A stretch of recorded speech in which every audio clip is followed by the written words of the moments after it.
ഒരു ദീനാറോ ഒരു ദിർഹമോ നാളെ ഉപകാരപ്പെടാത്ത പരലോക യാത്രയിലേക്ക് പോകുമ്പോൾ എൻ്റെ കയ്യിൽ എൻ്റെ നിർബന്ധമായ ഡോക്യുമെന്റുകളുണ്ടോ?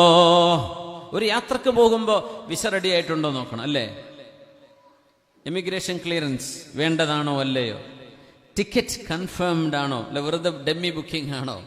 ഫ്ലൈറ്റ് ആ പറഞ്ഞ ടൈമിന് വരുന്നുണ്ടോ, പോകുന്നുണ്ടോ, അല്ലെങ്കിൽ ക്യാൻസലേഷൻ വന്നിട്ടുണ്ടോ?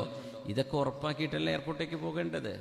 നമ്മളൊരു യാത്രക്ക് പോവുക, നമ്മുടെ പാസ്പോർട്ട് എന്ന് പറയുന്നത് നമ്മുടെ 5 നേരത്തെ നിസ്കാരമാണ്, നമ്മുടെ നോമ്പ്, നമ്മുടെ സക്കാത്ത്, നമ്മുടെ ഹജ്ജ്, നമ്മുടെ ഷഹാദത്ത്.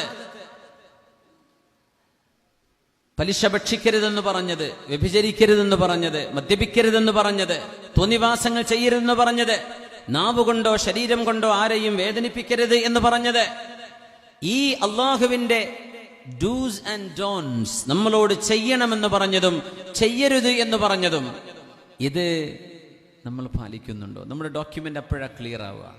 അത് വെച്ചിട്ടാണ് യാത്ര ചെയ്യേണ്ടത്. അതുകൊണ്ട് ഭൗതിക ജീവിതത്തിന്റെ അനിവാര്യതക്കാവശ്യമായ ഡോക്യുമെന്റുകളൊക്കെ തയ്യാറ് ചെയ്യുന്ന കൂട്ടത്തിൽ ഈ ലോകത്തോട് കണ്ണു ചിമ്മി യാത്ര പറഞ്ഞു പോകേണ്ട ആ ഒരു യാത്രയുടെ രേഖകൾ മറക്കാതെ ഓർത്തെടുത്തു വെക്കുക.